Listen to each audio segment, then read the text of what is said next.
नमस्कार दोस्तों, पहाड़ी जाके यूट्यूब चैनल में आपका बहुत बहुत स्वागत है। आशा करते हैं आप सब लोग सकुशल से होंगे। तो दोस्तों, A for apple, B for ball तो हम सभी लोगों ने पढ़ा है। आज आपको बताएंगे पहाड़ी एबीसीडी के बारे में, मतलब ए से जेड तक पहाड़ की नई नई चीजों से आपको अवगत कराएंगे। तो आइए अपनी कॉपी ले लीजिए, तैयार हो जाइए अपनी अगली क्लास जिसका नाम है पहाड़ A to Z।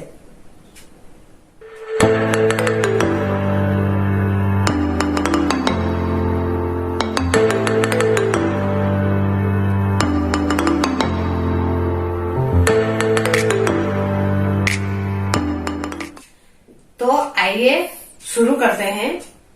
A for Apple. तो दोस्तों, एप्पल कैसे बनते हैं और किससे बनते हैं ये मैं आपको बताऊंगी। इससे पहले बताऊंगी कि एप्पल किसे कहते हैं।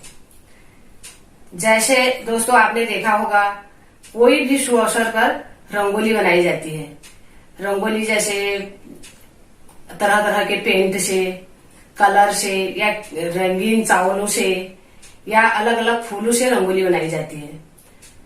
तो रंगोली जमीन पर बनाई जाती है। हमारे पहाड़ों में एप्पल बनाए जाते हैं। एप्पल बनाए जाते हैं दीवारों पर, जैसे सीढ़ियों पर, कमरे के अंदर, बॉर्डरों पर चारों तरफ, और मंदिरों में। और अब ये किससे बनते हैं?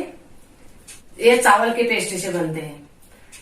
चावल 5 घंटा पहले चावल भिगा लिया, फिर उसको सिलबट्टे में महीन महीन पीस लिया, फिर उसको उसमें बहुत अच्छा पेंट जैसा कलर आ जाता है, बिल्कुल लेई जैसा हो जाता है वो। फिर उसको उसमें थोड़ा पानी मिला के एक पेंट के आकार का ही उसको बना लिया। पहले बॉर्डरों पर लाल मिट्टी, गेरुआ कलर का होता है वो मिट्टी, उसको लगा दिया। उसके बाद एक चम्मच से धार जैसी देते गए बॉर्डर ऊपर, उन पर चम्मच से धार देते थे। जैसे 8 लाइन की एक हो गई, फिर बीच में थोड़ा जगह छोड़ दी, फिर 8 लाइन की एक हो गई, फिर जगह छोड़ दी। ऐसे कुछ प्रमाण होता था। उस तरह से चाहे कोई कैसे भी बनाना चाहे ऐसे देते थे। तो फिर बीच में फिंगर डाले कटोरे में, या ये अंगुलियां, फिर उसे जैसे भी आप मोड़ना चाहो उतने तरह की डिजाइन बन जाती है। अंगुली से अंगुली डुबो के भी तरह तरह की डिजाइन बनाई जाती है। तो ये खासकर शादी ब्याह में बनाए जाते हैं, और नवरात्र में, चैत्र नवरात्र में घर की साफ सफाई करने के बाद उस टाइम बनाए जाते हैं। और दिवाली में इनका बड़ा महत्व होता है। दिवाली में बनाए जाते हैं एप्पल। तो दोस्तों, और तो और हम जब महालक्ष्मी के पैर बनाने होते तो ऐसे उसमें अपनी ऐसे मुट्ठा बनाया, अपना कटोरे में डुबाया, ये भी दोनों, तो ऐसे दोनों हाथों से ऐसे ठप्पा मार दिया। ये इतनी एरिया का ऐसा लगता था कि जैसे छोटे बच्चे के पैर हैं। इसमें फिर अंगुली डुबा के ऐसे ऐसे करके 5 बिंदी जैसी दे दी आगे, लगते थे छोटा बच्चा कूद के गया है। तो बाहर आंगन से लेके मंदिर तक लक्ष्मी के पैर भी हम इसी चीज से बनाते थे, चावल के पेस्ट से। आज अपनी सुख सुविधा और जैसे ही आधुनिक चीजों से अब लोग पेंट से ये चीज बनाने लगे हैं वहां भी, लेकिन ये हमारी पहाड़ का परंपरा, रीति रिवाज ये था। तो दोस्तों, ये हुई बात ए फॉर एप्पल की। बी फॉर बाद में बताएंगे, पहली क्लास में ज्यादा नहीं पढ़ाते। क्लास को लाइक कर लेना, जो नहीं आए हैं उनको शेयर कर देना, और अगली क्लास के लिए तैयार रहना। धन्यवाद।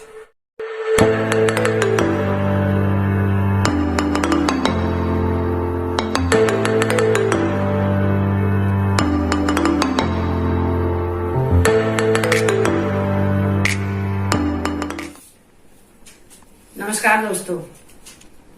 तो दोस्तों आइए शुरू करते हैं। बी फॉर बड़। बड़ माने आम भाषा में बड़ा भी कहा जाता है। और दोस्तों ये दही बड़ा से अलग होता है। हमारे पहाड़ों में इस बड़े का बहुत ही महत्व है। ये शगुन माना जाता है। कोई भी तीज त्योहार हो, हर पकवान की तरह खीर बनाओ, पूरी बनाओ, छोले भटूरे कुछ भी बनाओ, उसके साथ बड़ा का होना बहुत जरूरी है। इसका शगुन ही माना जाता है। ये देवताओं को भी चढ़ता है।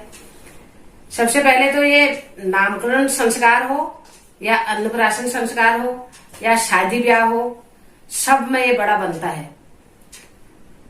ये बड़ा यहाँ तक कि जब जो नई दुल्हन होती है वो मायके से ससुराल को जाती है या ससुराल से मायके को आती है, तब भी हर पकवान के साथ वो बड़ा जरूर उसके लिए बड़ा जरूर बनता है।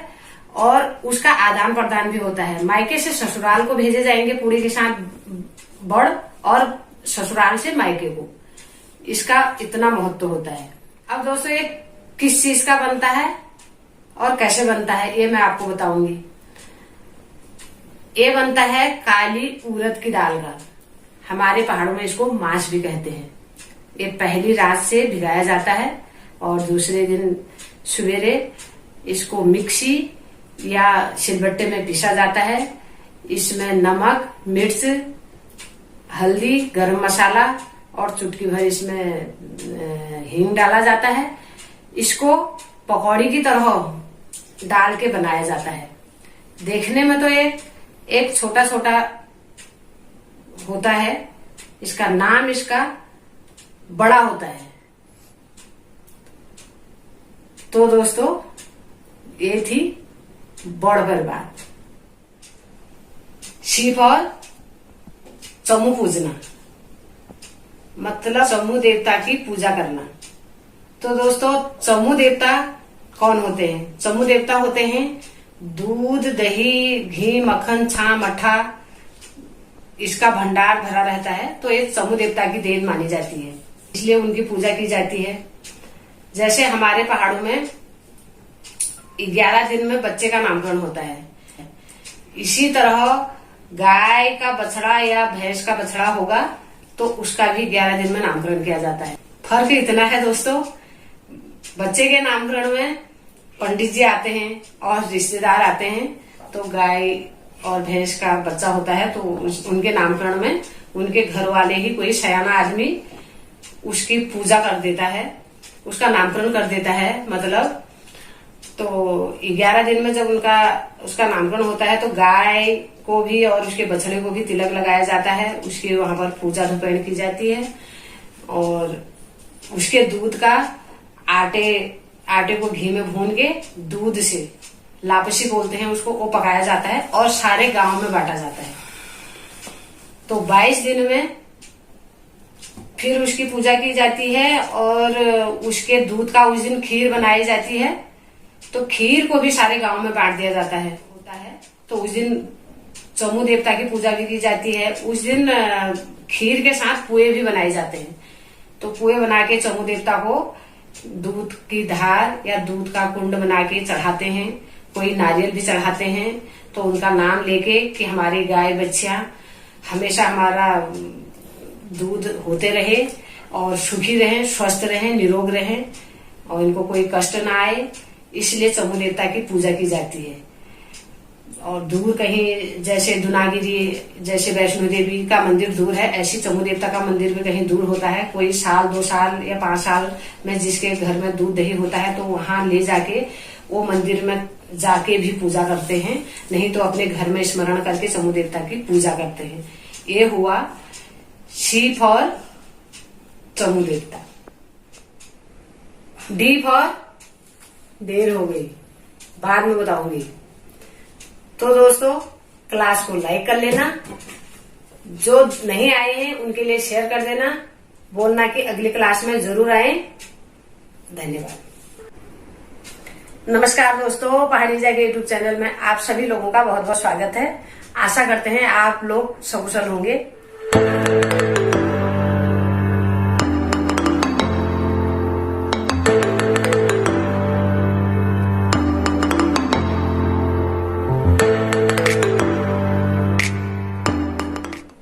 आइए शुरू करते हैं पहाड़ A to Z की अगली क्लास। जिसने पहली क्लास नहीं देखी है वो ऊपर लिंक आ रहा है, उसको दबाएं और जरूर देखें। चलिए शुरू करते हैं। डी फॉर ढोल दमू।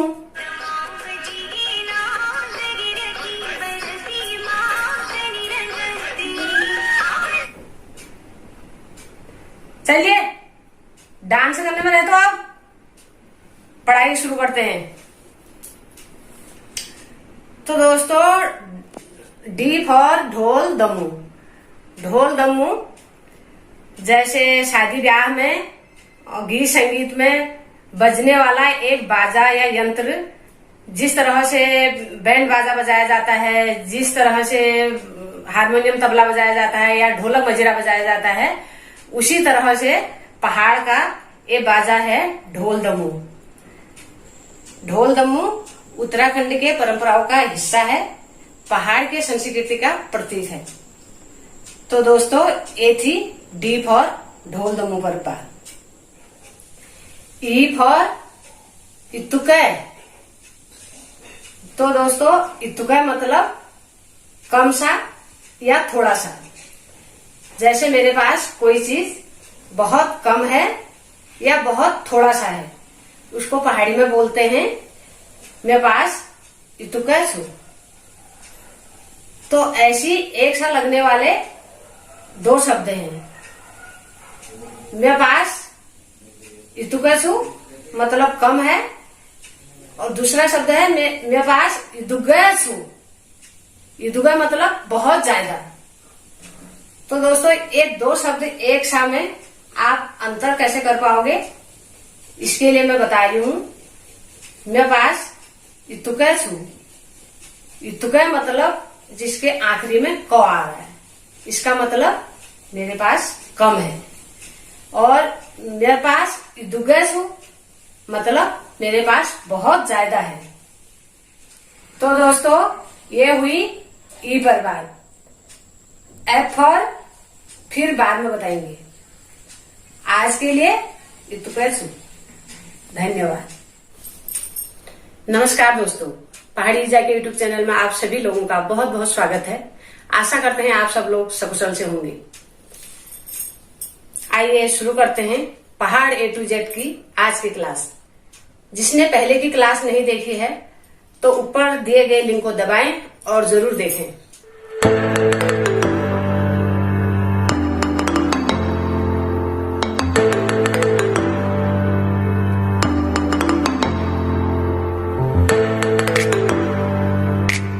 चलिए शुरू करते हैं। F for Phooldei. दोस्तों फूलदे उत्तराखंड का एक त्योहार है जो फूलों से मनाया जाता है। जितना ही सुंदर उत्तराखंड उतने ही सुंदर वहां के त्योहार। दोस्तों ये बसंत ऋतु के मौसम में होता है। नई नई पेड़ों पर कलियां आई होती हैं, रंग बिरंगे फूल चारों तरफ खिले होते हैं, सरसों पीली पीली खिली होती है। तो इसमें विभिन्न प्रकार के फूल इकट्ठे किए जाते हैं। बच्चों की टोकरी या थाली या परात में फूल भरे जाते हैं। दोस्तों जैसे गुलाब, हजारी, गेंदा, गुड़हल, ये तो सभी जानते हैं। लेकिन उत्तराखंड का एक प्रसिद्ध फूल है दोस्तों, उसका नाम है बुरांस। बुरांस का फूल दोस्तों उत्तराखंड के जंगलों में पाया जाता है। ये बुरांस का पेड़ होता है और ये भी जहां ज्यादा ठंडी होती है उस इलाके में पाया जाता है।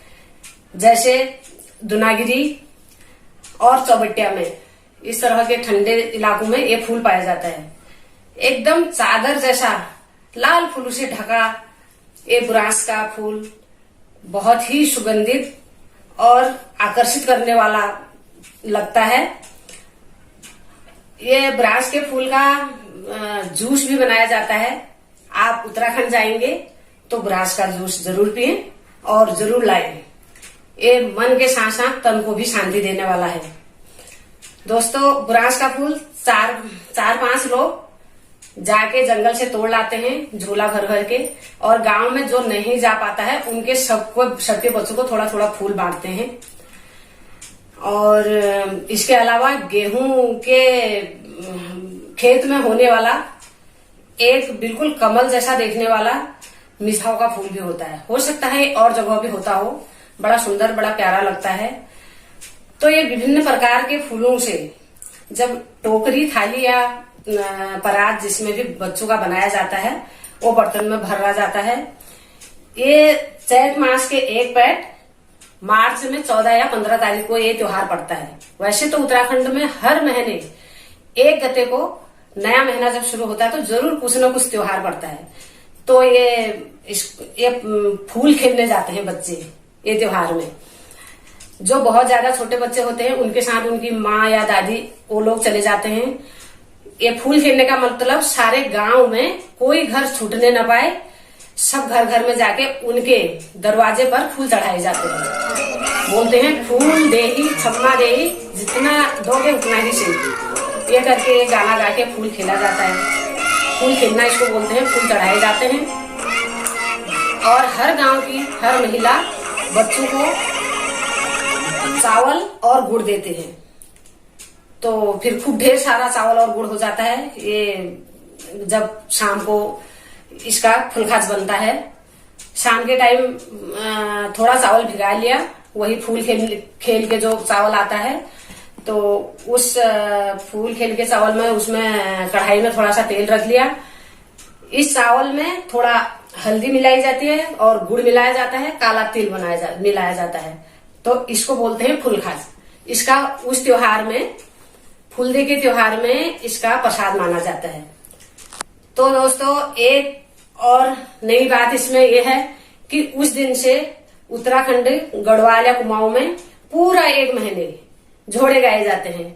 अब झोड़े दोस्तों जैसे एक तरह के गाने, सब औरतें आदमी इकट्ठा होते हैं, एक दूसरे का हाथ पकड़ते हैं, औरतों गोल घेरा जैसा बना लेते हैं, औरतें एक साइड हो जाती हैं, आदमी एक साइड हो जाते हैं, बीच में एक हुड़का बजाने वाला होता है और उसमें भगवानों देवी इन लोगों का भी झोड़ा गाया जाता है। और वैसे भी जो परंपरा के अनुसार जो भी गाने हैं वो गाए जाते हैं। तो उसमें कदमों का मतलब पैरों का एक ताल बनता है कि 3 स्टेप आगे को जाके फिर 1 स्टेप पीछे को आते हैं। बहुत रंग जिसमें आता है लोगों को। तो ये उत्तराखंड का पारंपरिक जो त्योहार है 1 महीने करीब चलता है। इसमें गुड़ का प्रसाद दिया जाता है। इसको देवी माँ के मंदिर में या हरजू के वहां कुल देवता जो होते हैं वो मंदिरों में भी गाया जाता है और लोगों के घर घर भी गाया जाता है। ये परंपरा दोस्तों बहुत पहले तो बहुत ज्यादा प्रचलन में थी। अब जैसे कि मोबाइल और टीवी की वजह से या फिर जो पलायन उत्तराखंड से हो रहा है उसकी वजह से वहां ज्यादा बुजुर्ग लोग रह गए हैं और बाहर कमाने के चक्कर में लोग ज्यादा चले गए हैं। तो उससे जरा ये नाम मात्र का हो गया है, थोड़ा कम होने लगा है। अब नई युवा पीढ़ी इसको और जगाने की कोशिश कर रही है और इसको फिर वापस लाने की कोशिश कर रही है। लेकिन कहीं ना कहीं ये त्योहार बहुत बढ़िया है और 1 महीने तक गाए जाने वाले झोड़े बहुत याद आ रहे हैं और बहुत रौनक इसमें रहती है।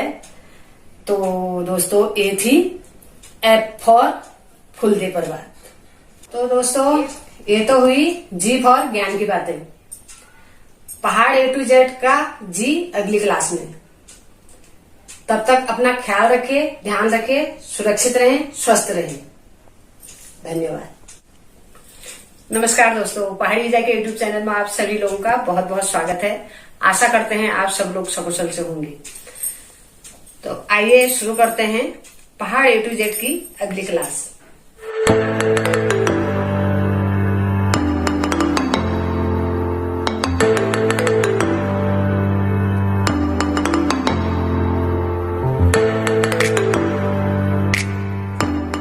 फॉर गलोबंद। दोस्तों ये गलोबंद है, ये उत्तराखंड का आभूषण है, वहां के संस्कृति का प्रतीक है। दोस्तों एक गलोबंद को एक सनील की पट्टी जैसी बनाई जाती है और उसमें इसकी सिलाई की जाती है। ये पहले के जमाने में चौखंड टाइप के गोल गोल टिक्की जैसे बने होते थे, उसके अंदर तरह तरह के डिजाइन में होते थे। लेकिन अब ये डिजाइन जरा चेंज हो गई है। तो पहले क्या होता था, खूब चौड़ी सी पट्टी ऐसी बनाई जाती थी और इसको और बड़ा बना के पीछे से बटन लगाने वाले बनाए जाते थे। 2 बटन होते थे बड़े बड़े, तो ऐसे इसको पहन के पीछे बटन लगाए जाते थे। लेकिन आज जरा इसका डिजाइन चेंज हो गया है और अब इसको तागे में इस तरह से भी बनाया गया है, या फिर जो बुजुर्ग लोग हैं उनको ऐसे आदत नहीं आती है तो वो बटनों द्वारा उसको लगा लेते हैं गले पर। तो ये शादी ब्याह में इसका बड़ा महत्व होता है। पहले बहुत जेवर तो लोगों के सब पूरे होते नहीं थे हर घर में। गांव में 2 या 3 औरतों के पास ये गलबंद होते थे। जब अगले की किसी की लड़की की शादी या लड़के की शादी होती थी तो उससे मांग के उस दिन वो औरत पहन लेती थी। तो ऐसे भी काम चल जाता था दोस्तों। कोई जरूरी नहीं था कि सब किसी के पास जेवर हो। पहले के लोग मांग के भी काम चलाते थे। आज तो भगवान की कृपा से सब लोग ठीक ठाक है, तो ये गलबंद का वहां महत्व है, तो जरूर बनाते हैं और पहनते हैं। ये है वहां का पारंपरिक आभूषण जिसका नाम है जी फॉर गलोबंद, एस फॉर हिसाव। हिसाव को दोस्तों हिसालू भी कहते हैं। ये उत्तराखंड के प्रकृति की गोद में पैदा होने वाला खट्टे मीठे फलों में से एक है। लेकिन ये बहुत रसीला और मीठा फल है जो बिल्कुल देखने में मोतीचूर है। मोतीचूर से भी स्वादिष्ट है खाने में, लेकिन कलर इसका मोतीचूर के लड्डू जैसा होता है। दोस्तों ये उत्तराखंड के खेतों के आसपास या रोड के किनारे किनारे में इसके पेड़ आसानी से पैदा हो जाते हैं। इसके पेड़ों को बहुत देखभाल की जरूरत नहीं होती है और न इसको खाद पानी की जरूरत होती है। एक प्रकृति की देन है, अपने आप उगता है। इसका पेड़ झाड़ी नुमा होता है और इतने स्वादिष्ट इसमें फल लगते हैं, बिल्कुल गुच्छे गुच्छे करके इसके फल निकलते हैं। एक गुच्छे में कम से कम 4-4, 8-8 करके लटके रहते हैं। तो दोस्तों मई जून में ये पकता है। बच्चे बड़े बूढ़े इसको बड़े चाव से खाते हैं, तोड़ के घर लाते हैं। और जो भी पर्यटक वहां घूमने जाते हैं उनको भी ये फल आसानी से खाने को मिल जाते हैं। तो ये अपने आप पैदा होने वाला हिसालू इतना स्वादिष्ट और स्वाद से भरा मीठा रसीला फल होता है। तो आप उत्तराखंड मई जून में जाएं तो हिसालू नाम के फल को पूछ के अवश्य इसका स्वाद लें। ये थी एज फॉर हिसालू परिवार। तो दोस्तों आई फॉर इतना ही काफी है आज के लिए। बाकी अगली क्लास में फिर मिलते हैं। धन्यवाद। नमस्कार दोस्तों, पहाड़ी ईजा के यूट्यूब चैनल में आप सभी लोगों का बहुत बहुत स्वागत है। आशा करते हैं आप सब लोग सकुशल से होंगे। दोस्तों नवरात्रि, दशहरा और दीपावली की छुट्टी के बाद आज हम फिर से शुरू करेंगे अपनी आज की क्लास, जिसका नाम है पहाड़ A to Z।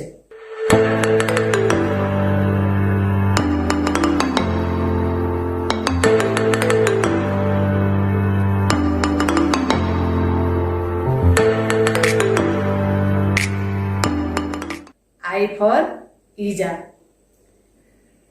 जैसे कोई अपनी माँ को मम्मी कहता है या अम्मी कहता है या बोई कहता है या बा कहता है, कोई अलग अलग नामों से सब लोग अपनी माँ को पुकारते हैं। तो इसी तरह उत्तराखंड के कुमाऊं में माँ को ईजा कहा गया है। ई मतलब ईश्वर, जा मतलब जन्म देने वाली। माँ को ईश्वर तुल्य माना गया है, जननी माना गया है। इसीलिए उत्तराखंड के कुमाऊं में ईजा शब्द को माँ से जोड़ा गया है। तो ईश्वर के समान माँ होती है। ईजा शब्द प्यार और दुलार दिखाने के लिए भी हम प्रयोग में लाते हैं। जैसे कोई अपने बच्चे को भी प्यार और दुलार में ये बोलता है, ईजा तू ये खाना खा ले, ईजा तू थक गया होगा, बड़े दूर से आया है। तो इसलिए भी हम ये ईजा शब्द का प्रयोग करते हैं। जहाँ उत्तराखंड में के कुमाऊं में माँ को ईजा कहा गया है, वही उत्तराखंड के गढ़वाल में ईजा को बोई भी कहा जाता है। तो दोस्तों, ये थी आई फॉर ईजा पर बात। जे फॉर जागर।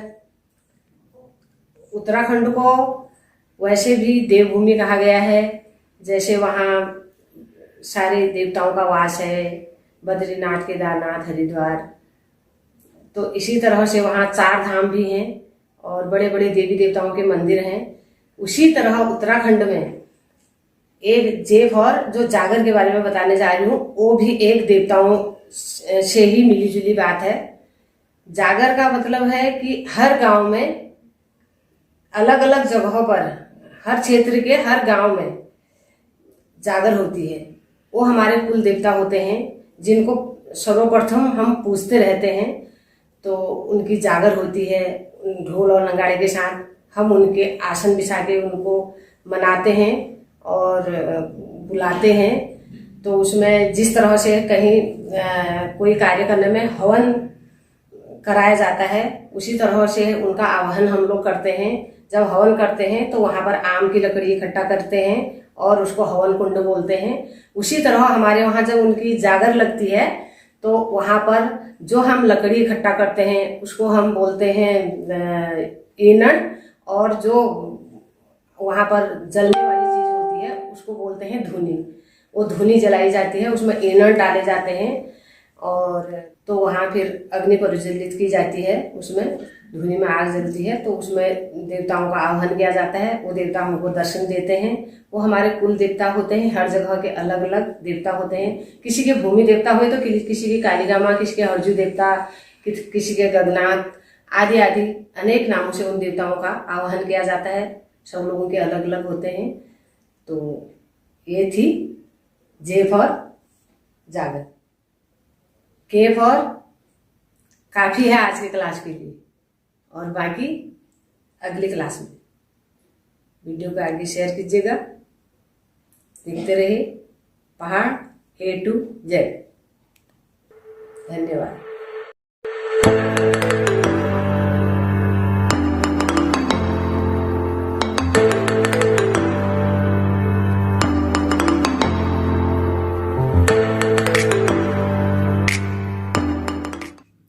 नमस्कार दोस्तों, पहाड़ी जाके यूट्यूब चैनल में आप सभी लोगों का बहुत बहुत स्वागत है। आशा करते हैं आप सब लोग सकुशल से होंगे। आइए शुरू करते हैं पहाड़ A to Z की आज की क्लास। के फॉर काफल। काफल उत्तराखंड के प्रकृति की गोद में पाए जाने वाला एक फल है। कहा जाता है कि यह फल स्वर्ग लोक में पाया जाता है और यह फल इंद्रदेव का पसंदीदा फल है। तो उत्तराखंड भी देव की भूमि है। केवल उत्तराखंड में ही एक फल पाया जाता है, इसका नाम है काफल। काफल उत्तराखंड के जंगलों में बड़े आसानी से पाया जाता है और इसके बड़े बड़े पेड़ होते हैं। मई जून में ही ये पकता है। जब ये हरा हरा फल पकने को जाता है तो इसका कलर गुलाबी कलर का भी होता है, लाल कलर का भी होता है। जब एकदम ये पकने लग जाता है तो ये मैरून कलर का हो जाता है। ये फल, जैसे हमने इससे पहले हिसालू की बात की थी, तो हिसालू की तरह होने वाला छोटा सा फल है और ये गुच्छे गुच्छे में पैदा होता है। ये छोटा सा फल बहुत ही रसीला होता है, लेकिन हिसालू केवल एकदम गुलगुला फल होता है, उसमें दाना नहीं होता है। काफल में एक दाना होता है, उसको गुठली भी बोलते हैं, बहुत छोटा सा, और उसको खाते टाइम उसको भी निगल सकते हैं। और ये डायबिटीज में भी बहुत काम आता है। इसकी कई औषधियों में भी इसका, और इससे शरीर त्वचा के रोग भी कहते हैं कि दूर होता है और त्वचा में एक अलग ही चमक आती है। तो ये फल को तोड़ने के लिए जब मई जून में लोग जंगलों में जाते हैं तो तोड़ने के साधन इसकी टोकरी या डलिया या इस तरह की कंडी, ये चीजों में ये फल तोड़ा जाता है। वही पत्तों के ही उसको चारों तरफ पहले पत्ते रखे जाते हैं, तब ये फल को उसमें रखा जाता है, क्योंकि ये बहुत नाजुक फल भी है, बहुत रसीला भी है। रसीला के साथ साथ ये फल जो है बड़े नाजुक तो है ही है, तो इसको बहुत दूर जराज जहाँ जो राज्यों में फल नहीं होता है वहां इसको पहुंचाया नहीं जा सकता, क्योंकि इसका रस सूखने लगता है।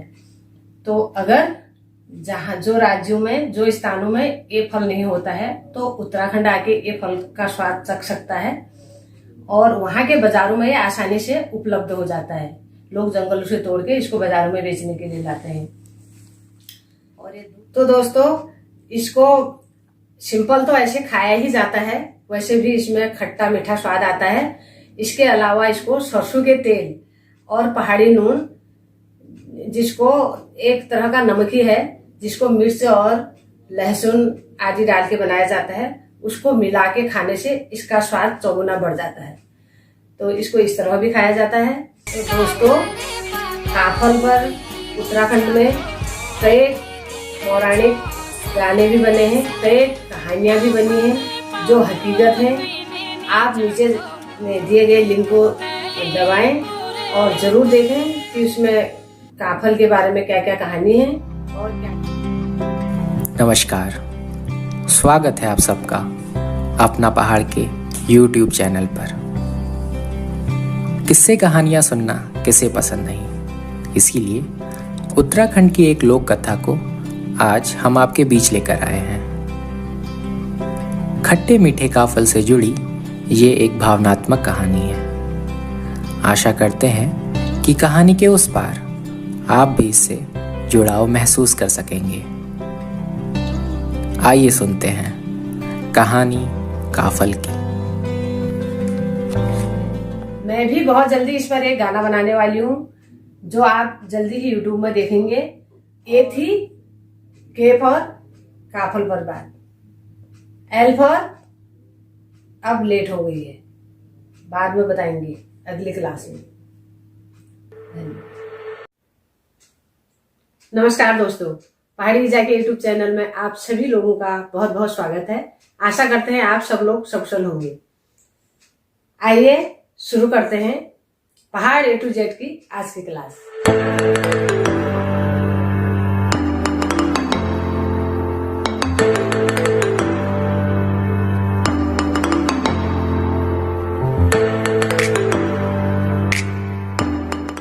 एल फॉर लूट। दोस्तों, लूट उत्तराखंड में जानवरों के चारे का विकल्प है। जैसे पालतू जानवर जो घास खाते हैं, गाय भैंस बकरी आदि, इनके लिए असोज के महीने यानी कि सितंबर या अक्टूबर के महीने में जब हरी घास सूखने को जाती है, तो उसके बाद फिर चारा का कोई विकल्प नहीं रहता है, क्योंकि हरी घास फिर मिलती नहीं है और सूखी घास भी वहां ओस या बर्फ से खत्म हो जाती है। इसलिए हरी घास को सितंबर और अक्टूबर के महीने में काट के छोटे छोटे फूल बांध के और गठरी से एक जगह इकट्ठा करके उसका लूट लगता है। लूट या तो पेड़ों में लगता है या फिर एक लंबी सी लकड़ी काट के उसके चारों तरफ और थोड़ा लकड़ियां या फिर कोई ऐसे ऊंचान बनाने के लिए खंबे खंबे टाइप के इस तरह से लगाए जाते हैं, ताकि घास जमीन पर ना लगे। लूट लगाने में दो लोगों की सहायता से लूट लगता है। जैसे एक आदमी उसके छोटे छोटे पुलों को पेड़ की ऊंचाई तक फेंकता है और दूसरा आदमी जो लूट लगाता है वो उसको अपने हाथ से कैच करके अपने पैरों की सहायता से और हाथ की सहायता से दोनों की सहायता से हाथ और पैर तो लूट को लगाया जाता है। पहले उसको चौड़ा चौड़ा करा जाता है, फिर उसको यूं से उसकी ढलान की जाती है ताकि आधी पानी उसका बाल बाका ना कर सके। क्योंकि जब बारिश आती है तो बारिश इस तरह से वो घास के उन तिनकों से बारिश का पानी सीधे नीचे निथर जाता है और घास को कुछ भी नहीं होता है। घास अंदर से साफ और सुथरी बनी रहती है। उसको 1 साल से 1.5 साल 2 साल के अवधि तक भी आराम से खिलाया जा सकता है। वहां के जानवर गाय भैंस बकरी आदि उसको बड़े चाव से खाते हैं और बड़े आराम से उसको निकाल के अंदर उसका खराब घास खराब नहीं होती है। तो इसलिए चाहे एक मडुआ होता है वो भी पत्तेदार होता है उसका भी एक झुंगर होता है, उसका भी काट के जो भी अनाज है उन सब चीजों का लोड लगाया जाता है। इसके अलावा पैराली, जो धान के पैराली होती है उसको भी इकट्ठा करके, धान अलग हो जाते हैं तो उनके भी छोटे छोटे पुल बांध के उसके भी लोटे लगते हैं। उसको भी उत्तराखंड में जानवर बड़े चाव से खाते हैं। उसको उधर पराली को जलाया हलाया नहीं जाता है, उसको लूट के रूप में इकट्ठा करके आराम से गाय भैंस उसको बड़े चाव से खाती है। ये भी उनका एक चारे का, भोजन का एक साधन है और उसी पर वो निर्भर रहते हैं। ज्यादा उन्हें ये कुट्टी छानी या अनाज की ज्यादा आवश्यकता नहीं पड़ती है। तो जब तक हरी घास 1-1 मीटर की लंबी काटने लायक नहीं हो जाती है तब तक यही सूखी घास से उनका भोजन होता है। तो दोस्तों, ये थी एल फॉर लूट पर बात। एम फॉर मिलते हैं अगले क्लास में। तब तक के लिए धन्यवाद।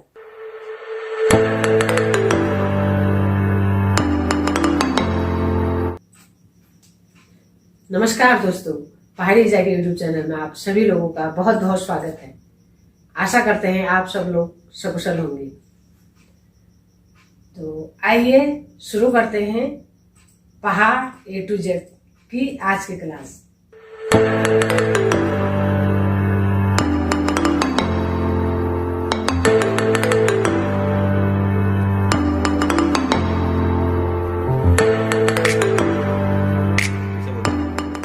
एम फॉर मडुआ।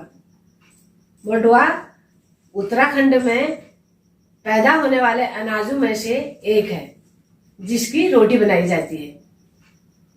दोस्तों, मडुआ की फसल जब उगती है तो बड़ी सुंदर लगती है। जब उसका फसल तैयार हो जाती है तो अनाज, उसकी बाली एक फूल की तरह लगती है जो बड़ी सुंदर और आकर्षक है। और जब मडुआ पकने लगता है तो वो सरसों की तरह काला भूरे कलर का होता है। उसकी रोटी भी काले और भूरे कलर की होती है। और जब उस मडुए का आटा, मडुए की रोटी बनाई जाती है। उत्तराखंड में पहले मडुए का पैदावार बहुत ज्यादा था तो मडुए की ही रोटी बनाई जाती थी। गेहूं की रोटी कम बनाई जाती थी। एक होती है केवल सिंगल रोटी मडुए की, जो बड़ी खाने में बड़ी टेस्टी लगती है। उसको घी और चटनी या नमक के साथ बड़े चाव से खाया जाता है। और एक होती है लेसू रोटी। लेसू रोटी कैसे बनती है दोस्तों? जैसे गेहूं का आटा और मडुए का आटा दोनों को मिला के बनाया जाता है। गेहूं का आटा बाहर से और मडुए का आटा उसके अंदर भरा जाता है, तब वो रोटी बेली जाती है। तो जब वो रोटी पकती है, बाहर से सफेद गेहूं का आटा दिखता है, तो हम लोग पहले वो गेहूं का आटा वाले हिस्से को खा लेते थे और काली रोटी को छोड़ देते थे और पसंद भी नहीं करते थे काली मडुए की रोटी को। उन दिनों वहां मडुआ बहुत पैदा होता था और अब इसकी मांग बहुत ज्यादा होने लगी है। मडुए की पैदावार उत्तराखंड में बहुत कम हो गई है। मडुए में कैल्शियम, आयरन ऐसे विटामिन पाए जाते हैं और अब इसके देश में ही नहीं विदेशों में भी इसकी बड़ी मांग है।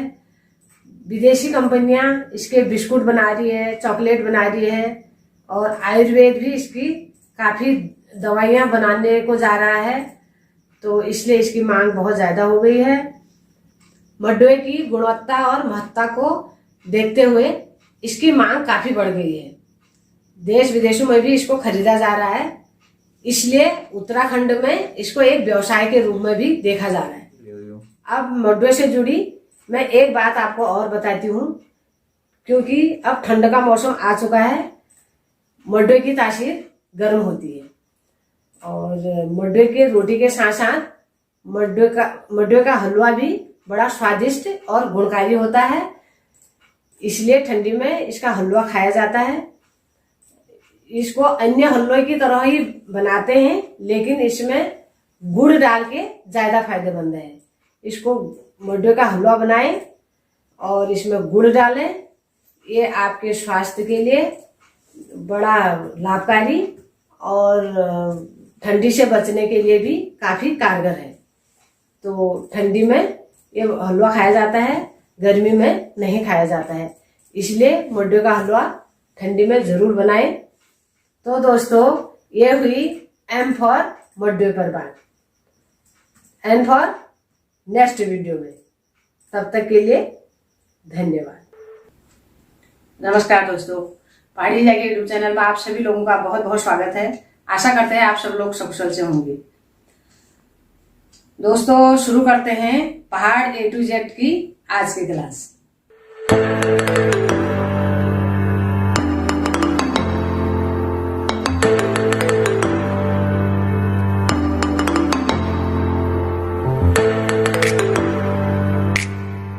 काफी दिनों से लॉकडाउन की वजह से क्लास बंद हुई थी, तो आज काफी दिनों बाद हमारी फिर मुलाकात हो रही है पहाड़ A to Z में।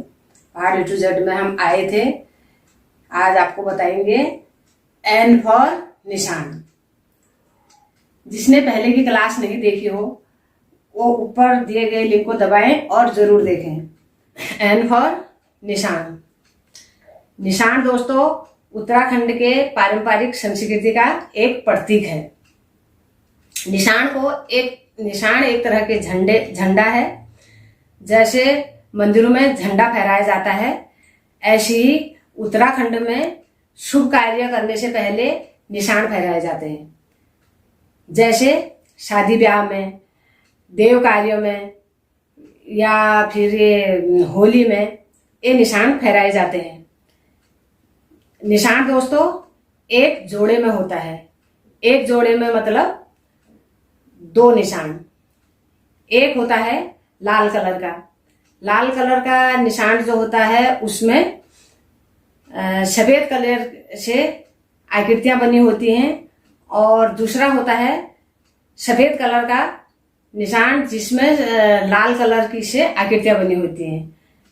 दोस्तों, आकृतियां कैसी बनी होती हैं? जैसे ढोल, दमू, नंगाड़े, छोलियारे, ढाल, तलवार, ये सब उत्तराखंड की चीजों को दर्शाता है। निशान लाल और सफेद बड़े बड़े कपड़ों में बनाए जाते हैं, इसलिए इसको बड़ी लंबी डंडी की भी जरूरत पड़ती है। इसमें बांस की डंडी काटी जाती है जो बहुत लंबी होती है, और उस पर इसको लपेट के फहराया जाता है।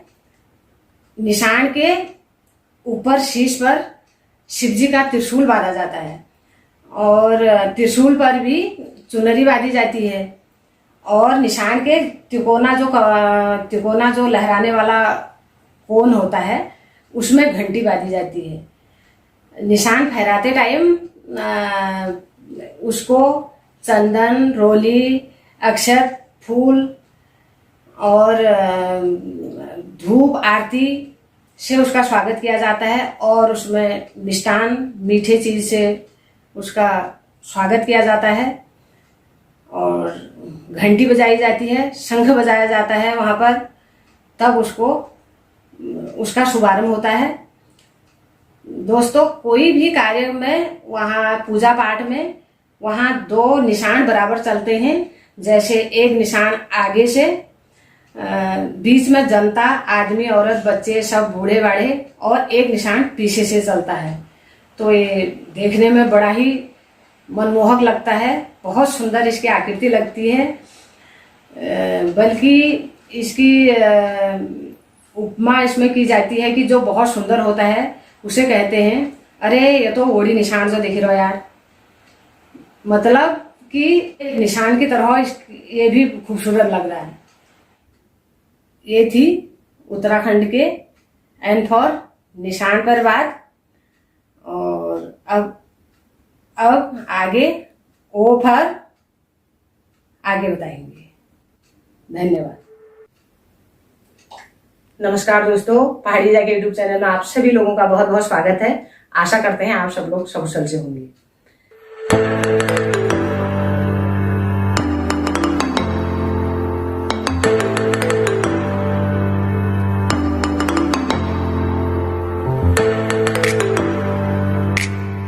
आइए करते हैं पहाड़ A to Z की आज की क्लास। ओ फॉर ओखली। दोस्तों, बचपन में आपने अवा की किताब पढ़ी होगी तो ओ फॉर ओखली पढ़ा होगा। चित्र में देखा होगा एक काठ के लकड़ी का ओखल और एक कूटने वाला उसमें मूसल डाला होता है। तो आज हम ये ओखली की नहीं, उत्तराखंड के ओखली की बात कर रहे हैं, जिसको ओखल भी कहा जाता है और उत्तराखंड में उसको उखो भी कहते हैं। तो दोस्तों, ये ओखल कैसे बनाया जाता है और किस चीज का होता है, ये हम आपको बताएंगे।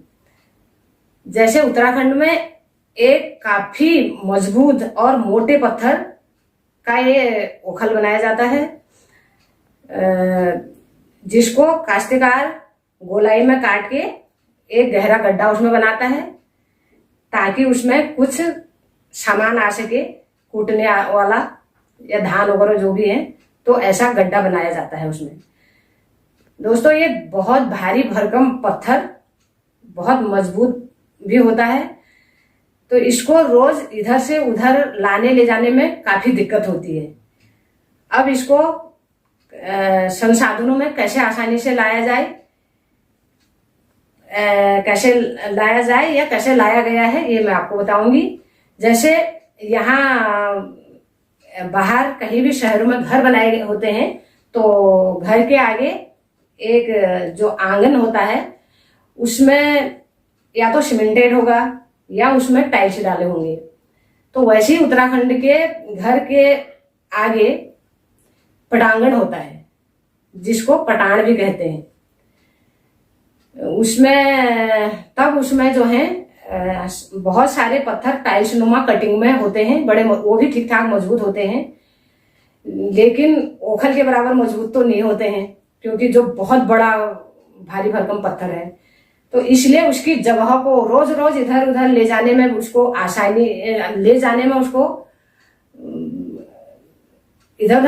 उसको दिक्कत ना हो और कैसे उसे काम किया जाए, इसलिए उसका आसान तरीका ये बनाया है कि टाइल्स नुमा पत्थर चारों तरफ आंगन में बिछाए हैं, तो उसके एक कोने में ओखल को भी बिठाया है। अब ओखल का आकार कैसा लगता है, बिल्कुल आंगन से मिलता जुलता, उसी के बिल्कुल समतल में बराबर।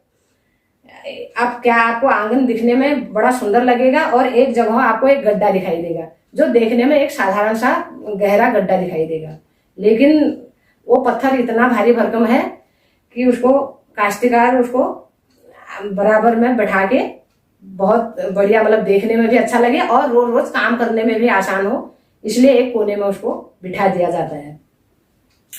तो दोस्तों, जब उत्तराखंड में कोई ऐसे संसाधन नहीं थे बिजली के, वो तो बहुत पहले तो थे ही नहीं, बहुत जल्दी में ही, अब कुछ ही समय में ये बिजली का चक्की वगैरह चले हैं। इससे पहले इस ओखल में धान कूटे जाते थे। धान कूटने के लिए ओखल की गहराई काफी होती थी और जिसे धान कूट के चावल बनते थे। तो इसमें क्या होता है, मोडुआ भी कूटा जाता था, झुंगरा भी कूटा जाता था।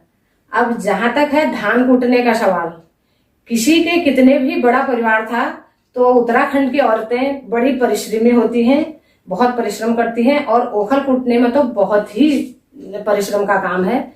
तो उसमें धान कूट के कितना भी परिवार है उसको घर ही में ये सब व्यवस्था बना के काम चलता था। यहाँ तक कि बड़े बड़े बारातों में और बड़े बड़े नामकरण संस्कारों में, जबकि एक गांव से दूसरे गांव में जो बारात आती है और अपने रिश्तेदार नातेदार भी होते हैं, गांव के भी होते हैं, पड़ोस के भी होते हैं, उतने लोगों के लिए इतना संसाधन ओखल में कूट के चावल बना के व्यवस्था करना बहुत ही कठिन काम है। तो इसमें क्या किया जाता था, उत्तराखंड की जो शादी ब्याह की तैयारी होती थी, तो सारे गांव में हर एक गांव में एक किसी को निमंत्रण दिया जाता था कि शादी ब्याह का धान कूटना है। धान कूटने के लिए हर घर से एक औरत जरूर आती थी। इसके अलावा जिसका ज्यादा परिवार है तो 2-3 औरतें भी इकट्ठा हो जाती थी। तो उसमें क्या होता था, वहीं एक ही जगह के उतने गड्ढे वाले ओखल में कम से कम एक साथ एक साथ 12-12, 14-14 लोग एक साथ ओखल कूटते थे। काफी एरिया में उसको फैलाया जाता था धानों को बोरों से। और अब उस दिन तो एक आंगन के एक ओखल से काम नहीं चलेगा, तो 4-5 आंगनों में जाते थे औरतें। तो कोई उसको समेटेगा, कोई कूटेगा, कोई पछाड़ेगा। तो दोस्तों जब ये कूटने की बात आती थी, धान कूटने की, तो उसमें ये ओखल के साथ एक मूसल की भी जरूरत पड़ती है। मूसल जो ये खैर की लकड़ी होती है या शीशम की, साल सौगन की लकड़ी होती है, उसका बनता है। ये 5 से 6 फीट की लंबाई इसकी होती है और बीच में इसको जहां से पकड़ने के लिए एक आरामदायक वो बनता है, तो वहां से उसको पतला किया जाता है। दोनों हाथों से ऊपर नीचे उठा के उसको कूटा जाता है। तो उसके नीचे कटोरी जैसी में एक लोहे का गोल छल्ला टाइप का डाला जाता है, ताकि मूसल से धानों में चोट लगे और वो चावल बने। और ओखल के ऊपर ही उसको दमादम कूटा जाता था। उसको बोलते थे दमुसई, चौमुसई, छमुसई। मतलब एक मुसो वाला अकेला कूटता है जब अपने घर के लिए है, तो एक मुसल से काम चल जाता है। दमुसई 2 लोग कूटते हैं तो 2 लोगों से काम चलता है। फिर तिमुसई वो जनता बढ़ते गई, तो जितने लोग हैं उतने मुसलों से उसमें ओखल कूटा जाता था। तो बारात का कार्यक्रम तो आप जानते ही हैं, 4 से 6 दिन तक के एक घर का चलता था। इतने लोगों की व्यवस्था बनाना, पहाड़ की औरतें खुद अपने हाथ से ओखल में धान कूट के और इतने बारातियों को, इतने रिश्तेदारों को, इतने घर गांव को खिलाने के लिए 5-6 दिन के लिए व्यवस्था बना के, उससे भी आगे तक चले इतना चावल इकट्ठा करती थी खुद घर में कूट के। तो इसमें काफी परिश्रम भी लगता था, बहुत श्रम का काम था ये। लेकिन आज जरा संसाधन बढ़ने की वजह से, बिजली जाने की वजह से ये चक्कियां कहीं कहीं तो बहुत जल्दी में ही अभी शुरुआत हुई है। बहुत इलाके में तो बड़ी देर में, अभी करीब 1 साल से ही पहुंची है बिजली। ऐसे भी गांव हैं। तो ये बहुत श्रम का काम था। ये था उत्तराखंड के ओखल की बात, जो आंगन में बिठा के। और एक बात और, ये जो ओखल जो बिठाया जाता है, इसकी काफी बड़ी लाइफ होती है, क्योंकि ये पीढ़ी दर पीढ़ी चलता है। हमारे दादा दादा के परदादा के बनाए ओखल हमको काम देते हैं और आगे भी देंगे। इतना ये मजबूत और पथरीला पत्थर होता है।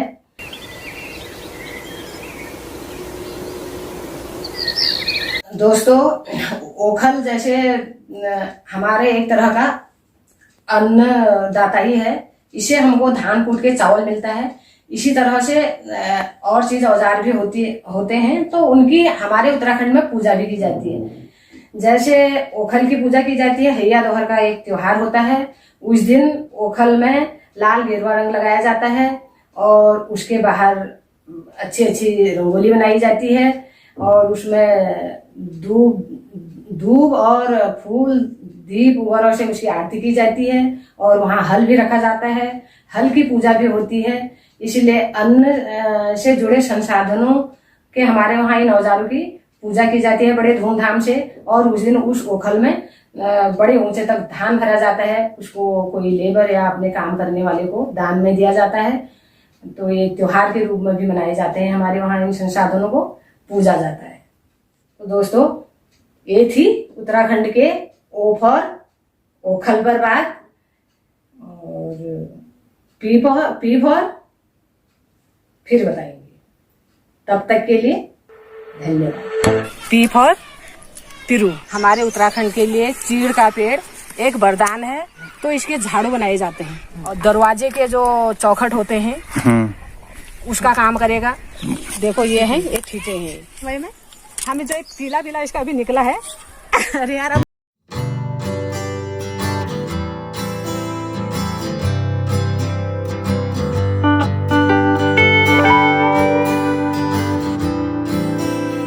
तो आज आप देख रहे हैं पहाड़ A to Z की आज की क्लास। और जिसने पहले की क्लास नहीं देखी हो तो आप ऊपर दिए गए लिंक को दबाएं और जरूर देखें। आज आपको दिखाते हैं पी फॉर पिरू। ये है पिरू। ये चीड़ के पेड़ से निकलता है। तो ये जो आप देख रहे हो दोस्तों, इसके कई फायदे हैं। कई फायदे मतलब ये हमारे उत्तराखंड के लिए चीड़ का पेड़ एक वरदान है और इसके कई लाभ हैं। ये जो पिरू है, ये जो है, इसको हम बहुत ढेर सारा जब ये जमा हो जाता है तो हम इसको गाय, बच्ची, भैंस, जानवर, बकरी जो भी है उसके नीचे बिछाते हैं, क्योंकि ये पहाड़ है, यहाँ बहुत ठंड होता है। इसको बिछाते हैं, ये जब सड़ जाता है तो इसकी अच्छी खासी खाद मिलती है हमको खेतों के लिए और ये जानवर को गर्मी भी देता है। ये है इसका पहला। और दूसरा, हम इस तरह के ये बूंद बोलते हैं इनको, ये खूब ढंढ वाले जो होते हैं झाड़ू, तो इसके झाड़ू बनाए जाते हैं। आपको चित्र में झाड़ू में दिखाऊंगी। और ये झाड़ू, ये घर में जो हमारे कच्चे घरों के जो पाल डाले होते हैं मिट्टी के, उसको झाड़ने के लिए आज भी इसी की जरूरत पड़ती है। और ये झाड़ू अनाज झाड़ने के लिए भी यही हमारा काम आता है। मडुआ, झोर, गेहूं, धान जो भी है, इसको भी हम इसी से साफ करते हैं और आंगन भी इसी से झाड़ते हैं। ये झाड़ू है। ये तीसरा ये जो पेड़ है, ये पेड़ है, इसको आप देख रहे हैं, ये इतना बड़ा पेड़ है। तो सबसे पहले इसकी बाहरी सजा आप देख रहे हैं, इसको बोलते हैं बगट। ये आप देखोगे, ये क्या हुआ? ये बगट हुआ। बगट बोलते हैं। ये जैसे जैसे पेड़ बड़ा होते जाता है तो इसके अंदर ये इसकी मोटाई बढ़ते जाएगी। ये बाहर से इसकी छाल इस तरह से निकलते जाएगी, अपने आप ये छोड़ देगी। इसको लोहा ले जाते हैं। इसमें सारे दराती लोहे की चीजें, या लोहे से जो मोटे पाटे से भी कोई चीज बनानी होती है, नहीं तो पूरा लोहा भी उसमें पकाया जाता है, उससे बनाया जाता है। तो ये वहाँ पर अच्छा, कोयले की तरह मतलब आग देने के लिए इसको ले जाते हैं। आग देने के लिए इसको ले जाते हैं। कोयला नहीं, यही यूज में आता है। कोयला तो वैसे ये हो गया। ये तो हो गया इसके बाहर का छिलका जो हमारे लिए उपयोगी। अब ये है, ये पेड़ है जड़ से जहाँ तक इसकी ये पहली टहनी है। अभी ये बच्चा है, ये पेड़ अभी बढ़ता जाएगा, ये बढ़ेगा तो जहाँ तक ये टहनी है वहाँ तक एक गुम्मा जैसा उसका निकल जाता है। अब इसको आरी से या फिर कुल्हाड़ी से जैसे भी इसको गिराएंगे, ये पेड़ हमारा यहाँ से वहाँ तक बल्ली का काम करेगा। बल्ली मतलब जो घर बनाते हैं और दरवाजे के जो चौखट होते हैं उसका काम करेगा और दरवाजे का काम करेगा। इसकी तखत भी बनती है और उसके अलावा आजकल जो बग से बनाए जाते हैं, बेड बनाए जाते हैं, तखत और बल्ली। अब इसके बाद लकड़ी तो अब जलाने के यूज आती है, उसको तो सभी जानते हैं। अब जो सूखी लकड़ी है वो जलाने के काम आएगी। उसके बाद इसमें एक फल आता है। फल जो है उसमें दाम कहते हैं, बादाम की तरह एक पूंछ जैसी होती है उसकी। खाने में उसकी अति स्वादिष्ट होता है, वो बादाम की तरह उसका स्वाद होता है। बहुत छोटा छोटा है क्योंकि इस टाइम अभी वो फल नहीं निकला है, तो आपको उसका फिर बाद में खुल जाता है। उसका ठीटा होता है। ठीटा जो है उसको भी आपको चित्र में दिखाएंगे। और ठीटा क्या काम आता है, पहले के बच्चों के तो खिलौने भी वही होता था। उसके रस्सी बांधते थे हम नोक की तरफ, उसको फिर रगड़ के ले जाते थे आंगन में। हमारा पहला तो वो खिलौना वही था। बाजार के खिलौने नहीं देखते थे, तो ठीटा ही हमारा खिलौना होता था। उस पर रस्सी बांधी और दिन भर बच्चे उसको रगड़ते रहते थे इधर से उधर। और दूसरा वो जलाने के काम भी आता है। अब आजकल वो ये शो रूमों में, अपने बेडरूमों में, अपने ड्राइंग रूमों में सजाने के काम भी वो कर रहा है। आज के लोग उसको ऐसे सजा देते हैं। देखो ये है, ये ठीटे हैं। इसी के अंदर यहाँ पे ये जो एरिया है इनमें दाम लगा होता है। ये अभी खुल गए हैं, ये बिल्कुल बंद रहता है एकदम चिपका। तो इस तरह से इसको आग में डाल के भी या फिर ऐसे भी ऐसे करके निकालते हैं, सब भरे रहते हैं। ये घर में ऐसे सजाने काम भी आता है और इसके अलावा ये जलाओगे तो काफी देर तक जलता है और इसमें वो रहती है, गर्मी रहती है बहुत देर तक। सबसे पहला रोजगार जो है इसका होता था, इसमें इसको जरा सा काट के इसके नीचे गमले लगाए जाते हैं। इसका जो लीसा होता है वो तो यहाँ से शहरों की तरफ जाता है। अब एक आदमी इस जंगलों का ठेका लेता था, वो इसमें ऐसे लगा के गमलों में वो घी की तरह एकदम जम जाता है। कहीं दवाई का काम भी करता हो, कहीं फोड़े फुंसे हो जाए तो उत्तराखंड के लोग पहले एकदम से डॉक्टर के पास नहीं जाते हैं। उसको कहीं भी हो जाए इतना वो होता था, उसको लगा देते थे, उसके बाहर से पट्टी कर देते थे। 2-3 दिन में फोड़ा पक के एकदम साफ हो जाएगा, उसका दर्द भी कम हो जाएगा। इस तरह से लीसा लगाया जाता था। इसका जो है उत्तराखंड में ये चीड़ का पेड़ इतनी छाया तो दे ही रहा है रोजगार स्वरोजगार के साथ साथ एक हमारे लिए एक वरदान भी है। वरदान इसलिए है कि हमारे उत्तराखंड में पेड़ तो और चीज़ों के भी होंगे, जैसे अभी कांफल है और इत्यादि बहुत सारे, कांफल है, बांज है, बुरांस है, इस तरह के पेड़ तो जंगलों में होते हैं। सबसे अधिक मात्रा में पाया जाने वाला उत्तराखंड में सबसे अधिक पाया जाने वाला चीड़ ही है। चारों तरफ आप देखोगे चीड़ के ही पेड़ उत्तराखंड में होते हैं। छाया तो हमको ये मिल ही रही है, हम यहाँ बैठे हैं, बहुत धूप हो रही है, ये छाया मिल रही है। पहले तो जब गैस वगैरह नहीं थे, इसकी सूखी लकड़ियाँ जलाने के काम आती थी। आज भी उत्तराखंड में बगैर आग जलाए तो टिका नहीं जाता है भाई। अभी तक ठंडी हो रही है, रजाई ओढ़ लें। तो ये एक तो ये बात है कि ये चीड़ के पेड़ को बहुत हमको कहीं लगाने की जरूरत नहीं होती है, इसके वन हमको बनाने की जरूरत नहीं है। इसी में से निकल के ये हवा के द्वारा एक दूसरे जगहों पर गिर के अपने आप ही लाखों करोड़ों की संख्या में चीड़ के पेड़ अपने आप उग जाता है।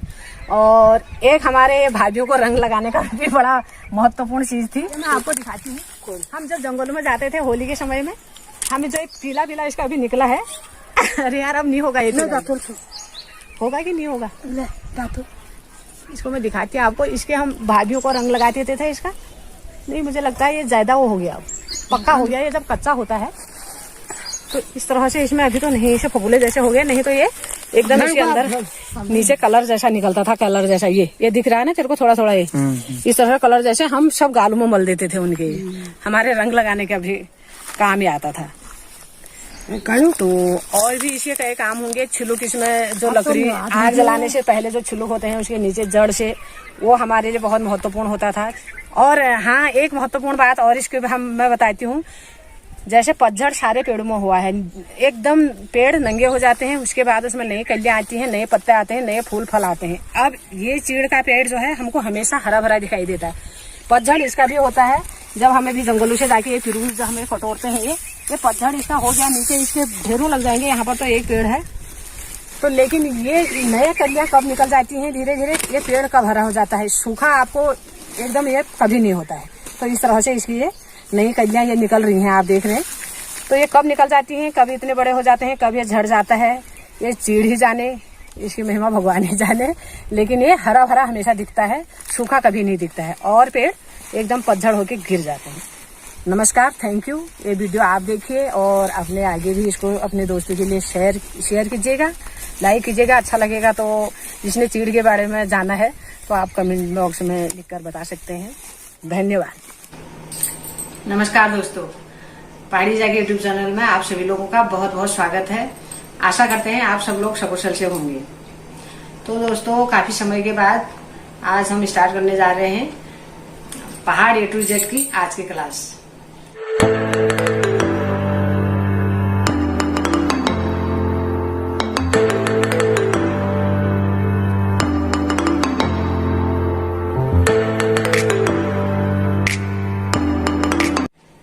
जिसने पहले की क्लास नहीं देखी हो तो ऊपर दिए गए लिंक को दबाएं और जरूर देखें।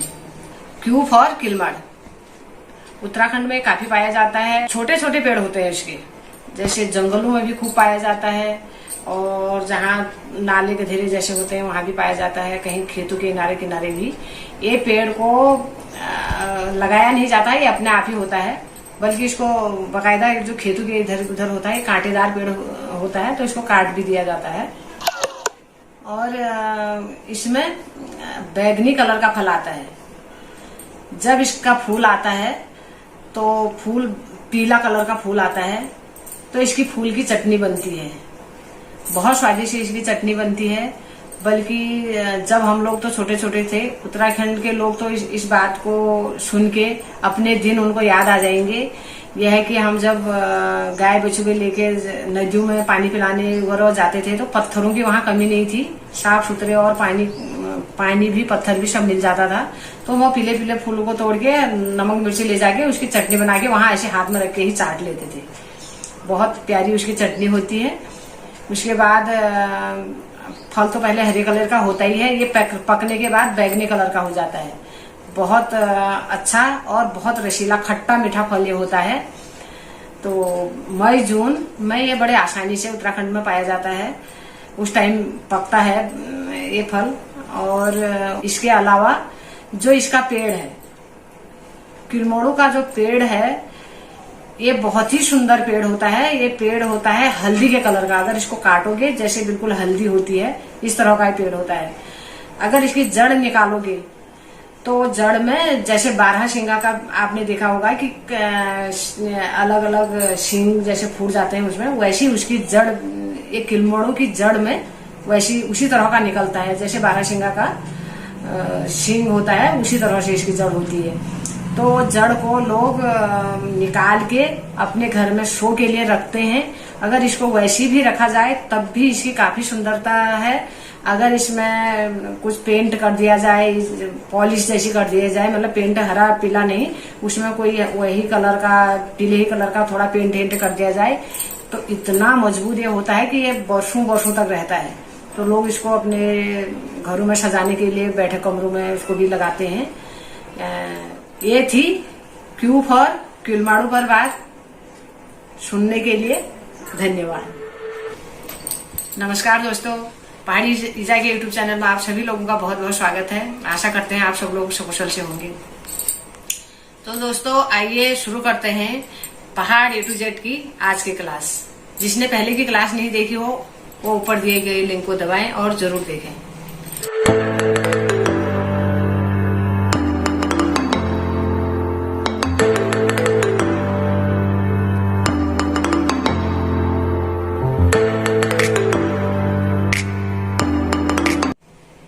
आज की class R for Ransing. Ransing बाजो तुतुरी बाजी, बाजी रे मुरुली हुड़की घमा घम, बाजी रे मुरुली हुड़की घमा घम। तो दोस्तों आपने सुना होगा रणसिंग बाजो, रणसिंग पहले ही बज रहा है। तो ये R फॉर रणसिंग यही बात है कि उत्तराखंड में ये बड़ी शान और हर्षोल्लास के समय में ये बाजे को बजाया जाता है। ये है रणसिंग। R फॉर रणसिंग का मतलब है ये मुंह से बजाया जाने वाला एक वाद्य है। तो ये जो है जैसे ढोलक, मजीरा या क्या कहते हैं तबला, हारमोनियम, कई चीज हाथों से बजाई जाती है। तो माउथ और ये शंख वगैरह जो मुंह से बजाया जाता है, उसी तरह से रणसिंग को भी मुंह से बजाया जाता है। तो ये रणसिंग तांबे का बना होता है। बड़ा एक अश होता है, जैसे इस तरह इस नुमा का होता है वो, अंग्रेजी का एस जैसा। तो उसका मुंह खूब बड़ा खुला जैसा होता है और फिर नीचे जगह जगह से एक आध जगह से उसके बोर्ड होते हैं, उसको खोलना पड़ता है। उसको खोल के जो बजाने वाला होता है उसको खोल के फिर ऐसे थोड़ा उसको उल्टा, उसके अंदर से उल्टा करके रखता है जब रखना होता है। और वो बड़ा लंबा होता है तो उस पर एक डोरी बांधी जाती है। बजाने वाला कलाकार उसको एक डोरी से टांग के गले में लाता है। तो इसकी आवाज ये आती है, जैसे शंख की आवाज आती है पू करके हमको सुनाई देती है ओम के ओंकार से ध्वनि। तो इसकी इस तरह से आती है धू धू धू धू धू धू धू धू। इस तरह से बहुत अच्छा लगता है, मन को बिल्कुल हर्षित कर देता है। ये ज्यादा वहाँ देव कार्यों में बजता है। देव कार्य वहाँ होते रहते हैं। अभी बारिश में वहाँ बहुत सारे देव कार्य हो रहे हैं। तो जब जागर जिसको बोलते हैं, जागर या बैसी जब लगती है तब बजता है। वैसे ये कभी कभी तो ये जैसे होली के टाइम में, कभी कभी कोई बारातों में भी इसको बजाया जाता है। पहले तो बहुत बजाया जाता था, अब ज्यादा ये देव कार्यों में बजाया जाता है क्योंकि इसको बजाने वाले कलाकार भी कम ही हो गए हैं अब। तो इसको बोलते हैं R फॉर रणसिंग। और ये बड़ा, मैंने उत्तराखंड के अलावा ये कहीं और बाजे में नहीं दिखता है। तो ये सारे धमू, डोल, नगाड़े और इनके साथ ही ये बजता है। तो ढोल, धमू, नगाड़े के साथ ही ये बजता है देव कार्यों में। तो इसकी बड़ी रौनक आती है। देवता इससे खूब खिल जाते हैं, खूब खुश हो जाते हैं। तो आपको चित्र में दिखाई देगा रणसिंग की फोटो। और जो है इसके गाने भी आपने सुने, जो रणसिंग बाजो तुतरी बाजी, तो एक बाजा है। इसको बजाने का एक गाना भी बड़ा सुंदर हमारे उत्तराखंड में बनाया गया है। आप इस गाने को भी देख सकते हैं। और धन्यवाद आप और रणसिंह के बारे में जानने के लिए। Thank you. एक बार थोड़ा सा शगुन आकर और सुना दीजिए, 2-4 लाइन का। शकुना दे शकुना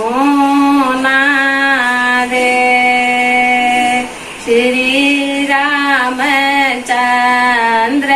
लक्ष्मण चंद्र सीता देहि बहुरानी।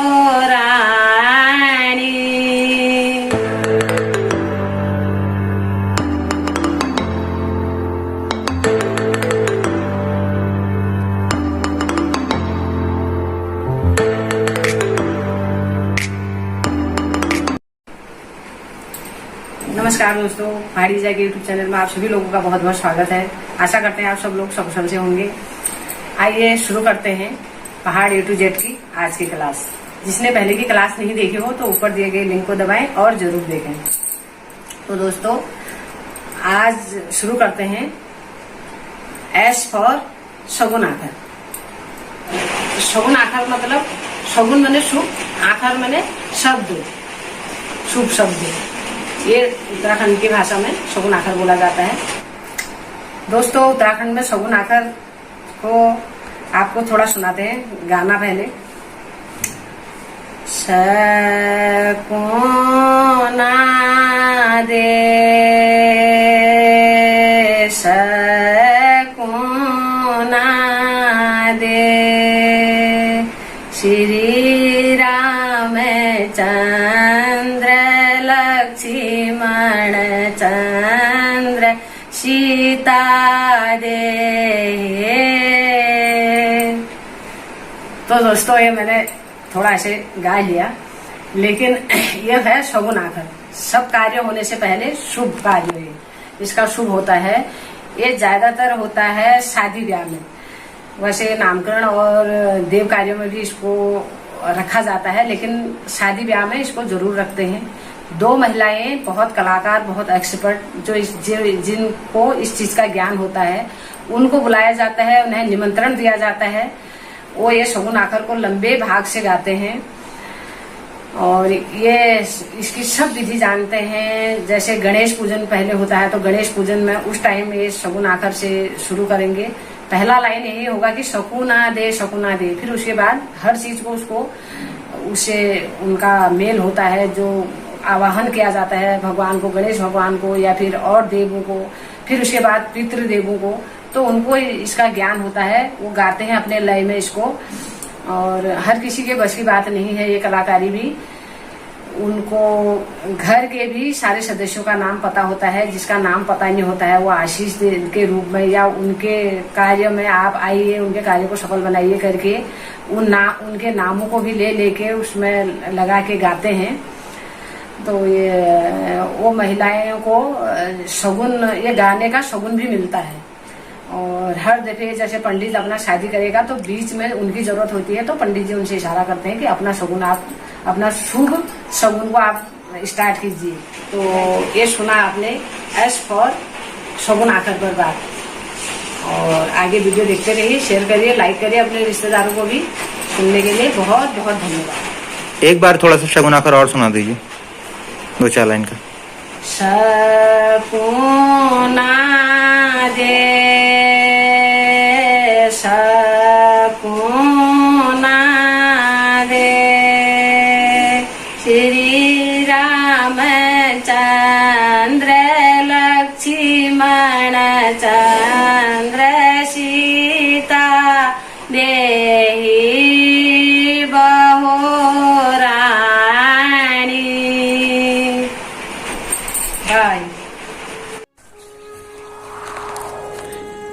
नमस्कार दोस्तों, आशा करती हूँ आप सब लोग सकुशल से होंगे। आइए शुरू करते हैं पहाड़ A to Z की आज की क्लास। जिसने पहले की क्लास नहीं देखी हो वो ऊपर दिए लिंक को दबाएं और जरूर देखें। पहाड़ A to Z में हम पहुंचे हैं U फॉर उत्तराखंड। आज मेरे हाथ में मोबाइल है और मैं गई हूँ उत्तराखंड। U फॉर उत्तराखंड से आपको दिखा रहे हैं उत्तराखंड का नज़ारा। ये मैं गई हूँ अपने मायके में, जैसे थामन ये है। उत्तराखंड इतना सुंदर और आकर्षित करने वाला उत्तराखंड है हमारा। इस टाइम यहाँ मई जून में पर्यटक लोग आते हैं और इस टाइम यहाँ फलों में काफल, अब खुमानी और आड़ू, आलू बुखार और पूलम, किलमाड़ू, हिसालू इत्यादि सारे फलों से लदा है ये उत्तराखंड। तो अब ये सब पकने का टाइम हो रहा है। काफल तो पक ही चुके हैं और किलमाड़ू भी पकने की तैयारी पर है, हिसालू भी पकने की तैयारी पर है। अभी हरे हो रखे हैं, अभी मई जून तक सब तैयार हो जाते हैं पक के। तो लोग पर्यटक लोग आते हैं, बड़ा सुंदर लगता है। और ये ठंडी हवा, इन वादियों की ठंडी हवा और ठंडा पानी बिल्कुल तन मन को पसंद कर देता है। और हम लोग जो बाहर गए हैं वो भी पछताते हैं, याद करते हैं अपने उत्तराखंड के इन चीज़ों के लिए। और इतना हरा भरा जंगल, चीड़ का पेड़ और बांज बुरूस जो बहुत ठंडी हवा देता है, ये सब तैयार होते हैं हमारे इधर। तो इसलिए जो लोग उत्तराखंड घूमना चाहते हैं आप ज़रूर देखिए। नैनीताल से आगे आजकल तो यूट्यूब में सबको पता ही चल जा रहा है कि कहाँ पर रुकने का साधन है, कहाँ पर घूमने का साधन है, कहाँ पर। यहाँ बड़े बड़े मंदिर, 4 धाम सब उत्तराखंड में ही मिलते हैं, एक से एक मंदिर और एक से एक सुंदरता देखने की। आजकल गर्मी में भी जहाँ बर्फ़ गिरती है, ऐसे ऐसे स्थान यहाँ हैं। शायद हमने भी बहुत कम देखे हैं, लेकिन फिर भी जितना देखा है, हम इंडिया के हैं तो हमें हमारा सौभाग्य है, अहोभाग्य है हमारा, हम उत्तराखंड से हैं। तो ये देखिए हमारा नज़ारा, यू फॉर उत्तराखंड। जिसने पहले की क्लास नहीं देखी हो तो ज़रूर देखिएगा, पहाड़ A to Z देखते रहेगा।